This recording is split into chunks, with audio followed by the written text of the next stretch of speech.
तो कन्हैया एक उस ऑलराउंडर की तरह है, वो टीम में कहीं भी खेल सकते हैं। कोई और चीज़ बनाए ना बनाए, लेकिन कम से कम सांसद के तौर पे मौका दीजिए, टिकट दीजिए। कम से कम संसद में कोई एक तो हो जो मोदी सरकार को मुंहतोड़ जवाब देने वाला जरूर हो। एक बड़े चेहरे के रूप में अगर देखा जाए, कांग्रेस पार्टी के पास युवा चेहरे के रूप में जो है कन्हैया कुमार इस वक्त मौजूद नजर आ। कांग्रेस पार्टी को यहाँ पर यही देखना चाहिए कि 2024 से पहले युवाओं को आगे किया जाए और युवाओं को जिम्मेदारी दी जाए, तो कहीं ना कहीं पार्टी की नैया पार होती हुई नजर आ सकती है।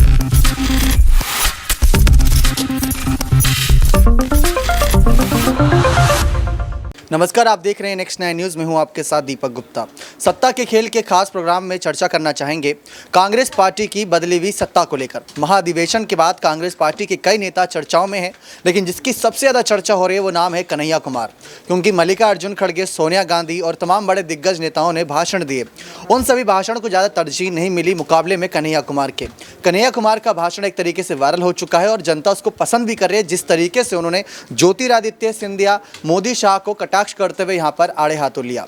अब सवाल ये बनना है कि कन्हैया कुमार अपनी मौजूदगी कांग्रेस पार्टी में अच्छी तरीके से साबित भी कर रहे हैं और समय समय पर कांग्रेस पार्टी को आगे बढ़ाने के लिए कई कदम भी आगे बढ़ाते हैं। राहुल गांधी ने अगर 150 दिन चलकर भारत जोड़ो यात्रा कंप्लीट करी, तो राहुल गांधी से सबसे आगे चल रहे थे कन्हैया कुमार। शायद उनको इतनी तरजीह नहीं मिली, लेकिन हर कोई जानता है कन्हैया कुमार ने भारत जोड़ो यात्रा में बड़ी भूमिका अदा करी। अब कन्हैया कुमार जब पिछली अपनी पार्टी छोड़कर कांग्रेस पार्टी में आए तो कुछ उम्मीदों के साथ आए थे। भले ही 2019 के लोकसभा चुनाव में बिहार की एक बड़ी सीट से उनको आगे यहाँ पर आने का मौका मिला, लेकिन उनको वहाँ पर 4 लाख से ज़्यादा वोटों से हार का सामना करना पड़ा था। जिस तरीके से वहाँ पर बीजेपी के नेता ने उनको हार का सामना कराया, वो चर्चाओं का विषय था। अब चर्चा इस बात की हो रही है कि लोकसभा चुनाव में कन्हैया कुमार को किस कहीं ना कहीं बड़े पद के साथ उतारा जा सकता है, क्योंकि कांग्रेस पार्टी एक ऐसी पार्टी है जिसमें एक पद एक व्यक्ति की नीति है। अगर कोई व्यक्ति एक पद पर बैठ जाता है तो उसको दोबारा जिम्मेदारी देने से पहले कांग्रेस पार्टी कई यहाँ पर सोच विचार करती है। जैसे मान लीजिए राजस्थान की सत्ता में अशोक गहलोत मुख्यमंत्री थे, लेकिन वो कह रहे थे कि मैं अध्यक्ष बनने के लिए भी तैयार हूँ और दोनों पद एक साथ चला सकता हूँ, लेकिन कांग्रेस पार्टी उस पर सहमत नहीं थी। ठीक उसी तरीके से कन्हैया कुमार पर भी बहुत बड़ा दारोमदार है। इस साल 9 राज्यों में चुनाव है, 3 राज्यों के चुनाव चर्चाओं में है और बाकी चुनाव अंतिम में होंगे, और बाकी कल जो अगले साल चुनाव होने हैं यहाँ पर, वो भी करीब 10 राज्यों में होने हैं। तो ऐसे में कन्हैया कुमार को महासचिव, चेयरमैन राज्यसभा में यहाँ पर बड़ी जिम्मेदारी दी जा सकती है। लेकिन अगर सांसदों की सीट के मुकाबले में बात करें तो वहाँ पर कैसे कन्हैया कुमार को प्रेजेंट किया जाएगा, ये चर्चा का विषय है। और सत्ता के खेल में इसी को आगे बढ़ाते हैं यहाँ पर आसिफ हमारे साथ मौजूद है, उनसे जानना चाहेंगे कि युवा नेता कन्हैया कुमार के लिए कांग्रेस पार्टी क्या सोच विचार कर रही होगी। आप उनको सुनते हैं, बहुत तगड़े तरीके से वो कहीं ना कहीं अपने बयान देते हैं, हर किसी पर कटाक्ष करते हैं। तो वैसे में अगर देखा जाए तो क्या कन्हैया कुमार की जिम्मेदारियां बनती हैं? क्या उनको महासचिव या चेयरमैन बनाकर आगे भेजा जाए या लोकसभा का एक सांसद बना के भेजा जाए? शुक्रिया दीपक। देखिए, इसमें कोई शक नहीं है। अगर 2019 में थोड़ा सा पहले जानते हैं, हालांकि आपने बिल्कुल बहुत बड़ी बातें कही कि लॉजिकल पॉइंट टू पॉइंट वो बातें रखते हैं और यही वजह से वो लोग उनको सुनते भी हैं।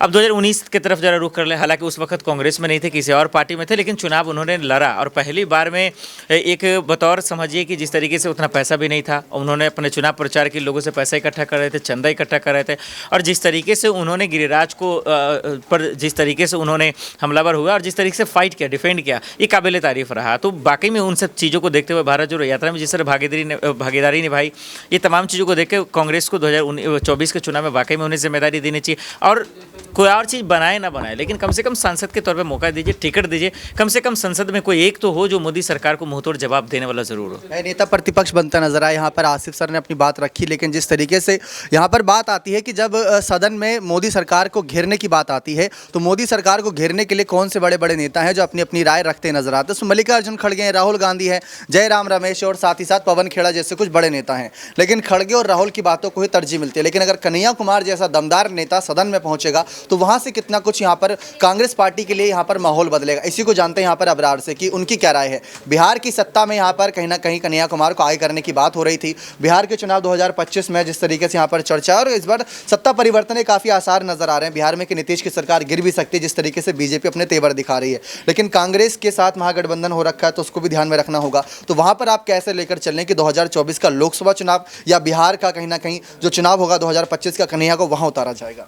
देखिए, जाहिर सी बात है कि बिहार की रणभूमि से आते हैं तो वहाँ पर जो है कांग्रेस पार्टी उनका इस्तेमाल कर सकती है। लेकिन एक बड़ा फैक्टर ये है कि बिहार में तेजस्वी यादव जो है एक प्रमुख चेहरे के रूप में जो इस वक्त उभर रहे, युवा के रूप में देखा जाए तो एक बड़ा नेता वो खुद को स्थापित कर चुके हैं, प्रदेश के जो है उप मुख्यमंत्री भी हैं। तो जाहिर सी बात है कि कन्हैया कुमार को उस तरीके से कांग्रेस पार्टी बिहार में प्रोजेक्ट नहीं करना चाहेगी, लेकिन हो सकता है कि 2024 लोकसभा चुनाव में उन्हें फिर से उसी सीट से जो है टिकट दिया जा सकता है, क्योंकि गठबंधन की स्थिति में तो जाहिर सी बात है पिछली बार जो हार का सामना करना पड़ा था और डॉक्टर तनवीर हसन आरजेडी के जो उम्मीदवार थे बेगूसराय सीट पर, उनकी वजह से उन्होंने जितने वोट हासिल किए थे दरअसल उतने ही लगभग वोटों से कन्हैया कुमार को हार का सामना करना पड़ा था, तब वो कम्युनिस्ट पार्टी में थे। तो इस बार हो सकता है कि कांग्रेस पार्टी कोई तालमेल बिठा करके फिर से एक बार कन्हैया कुमार को बिहार की सियासत में बेगूसराय सीट से जितवाना चाहेगी, ताकि लोकसभा में उनकी एक सदस्यता जो है वो कांग्रेस पार्टी के हित में और कई मुद्दों को लेकर के जो एक गर्मा गर्म बहस की स्थिति पैदा होती है लोकसभा में, उसमें कहीं ना कहीं उनका इस्तेमाल किया जा सके। अभी देखा जाए तो भारत जोड़ो यात्रा में जिस तरीके से उन्होंने लगातार शामिल होकर के तमाम बातों को रख करके बीजेपी के खिलाफ कई मुद्दों पर जो है अपने बातों को जिस अंदाज में वो रखते हैं, उससे यही माना जा रहा है कि कांग्रेस पार्टी उनको आने वाले समय में कई अलग अलग राज्यों के चुनाव में जो है उनके चेहरे का इस्तेमाल कर सकती है, क्योंकि एक बड़े चेहरे के रूप में अगर देखा जाए कांग्रेस पार्टी के पास युवा चेहरे के रूप में जो है कन्हैया कुमार इस वक्त मौजूद नजर आते हैं। जी, यानी कि कन्हैया कुमार भी पायलट की तरह एक स्टार प्रचारक बनकर रह जाएंगे, यहाँ पर अबरार का ये साफ कहना है। लेकिन जैसा कि यहाँ पर आसिफ ने कहा, लोकसभा चुनाव में अगर उनको उतारा जाता है और संसद में अगर एक नेता जाएगा सांसद के तौर पर ऐसे तेज तर्रार नेता, तो वहाँ पर बहुत असर पड़ता नजर आएगा बयानबाजियों को लेकर, क्योंकि अगर ऐसे महाधिवेशन जैसे बड़े मंच से अपनी बयानबाजी करते हैं और पूरा देश सुनता है, तो संसद में अगर बयानबाजी करेंगे देश नहीं बल्कि दुनिया की भी नजरें उन पर टिकी होंगी और कांग्रेस पार्टी जो सबसे पुरानी पार्टी है उस पार्टी को रिप्रेजेंट करेंगे। इसी पर अगला सवाल यहाँ कशिश से रहेगा कि उनकी क्या राय है। कन्हैया कुमार जैसे तेज तर्रार युवा नेता, पार्टी छोड़ने में नेताओं को समय नहीं लगता, पार्टी में आने में समय काफ़ी लगता है। हार्दिक पटेल हमने देखा, हमको उम्मीद थी कि कन्हैया कुमार को गुजरात में कुछ जिम्मेदारी दी जाएगी, लेकिन वहाँ पर उन्हें सिर्फ एक ही रैली को प्रचार करने का मौका मिला था भारत जोड़ो यात्रा की वजह से। तो कन्हैया की छवि भारत जोड़ो यात्रा की वजह से थोड़ी बदली, लेकिन इतनी भी नहीं बदली जितनी राहुल गांधी की बदली। तो कन्हैया का फायदा कितना है स्टार प्रचारक बनने में? देखिए, स्टार प्रचारक वो बनेंगे तो फ़ायदा ये है कि एक वो युवा नेता है, साथ ही साथ वो यहाँ पर अपनी राय रखते नजर आएंगे। और आप ये देखिए कि जब भी हम लोग खास रिपोर्ट्स उनकी साझा करते हैं तो लोग भर भर के यहाँ पर उनके समर्थन में बात करते हैं कि कन्हैया कुमार ने जो भी कदम उठाए अभी तक वो सही थे। और यहाँ पर एक तरीके से जब वो भारत जोड़ो यात्रा में राहुल गांधी के साथ नजर आए थे तो लोग कहीं ना कहीं ये कह रहे थे कि वो उनके छोटे भाई की तरह लुक आ रहा है उनका, वो उनके छोटे भाई लग रहे हैं, इस तरीके से लोगों ने कहा। तो नॉर्मल सी बात है कि अगर कन्हैया कुमार को स्टार प्रचारक के रूप में किसी भी राज्य में आगे किया जाता है तो वहाँ पर युवाओं को अपनी साइड करने में अच्छा खासा फायदा यहाँ पर कांग्रेस पार्टी को होता नजर आएगा, क्योंकि कांग्रेस पार्टी को यहाँ पर यही देखना चाहिए कि 2024 से पहले युवाओं को आगे किया जाए और युवाओं को जिम्मेदारी दी जाए, तो कहीं ना कहीं पार्टी की नैया पार होती हुई नजर आ सकते हैं। वरना एक बार फिर से पार्टी को यहाँ पर झटका लगेगा और बीजेपी पार्टी कहीं ना कहीं जीत हासिल करती नजर आएगी, क्योंकि राहुल गांधी ने भारत जोड़ो यात्रा करके काफी ज्यादा मेहनत की और वो मेहनत वेस्ट ना हो उसके लिए वो पूरी कोशिश करेंगे। जी, बहुत बहुत शुक्रिया। यानी कुल मिलाकर देखा जाए तो सत्ता खेल कुछ इस तरीके से बदलेगा कि कन्हैया कुमार को अगर सांसद के तौर पर उतारा गया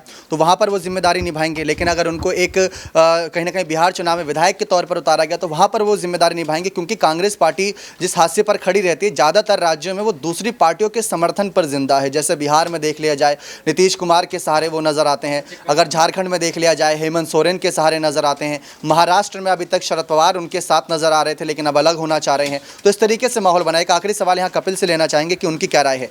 कन्हैया कुमार जैसा युवा तेज तर्रार नेता जो अपनी बयानबाजी से अच्छे नेताओं को पटखनी दे देता है, उस नेता का इस्तेमाल कांग्रेस पार्टी कैसे करेगी और क्या समय रहते नहीं करेगी तो क्या कांग्रेस पार्टी को अलविदा कह सकते हैं जैसे हार्दिक पटेल ने कहा?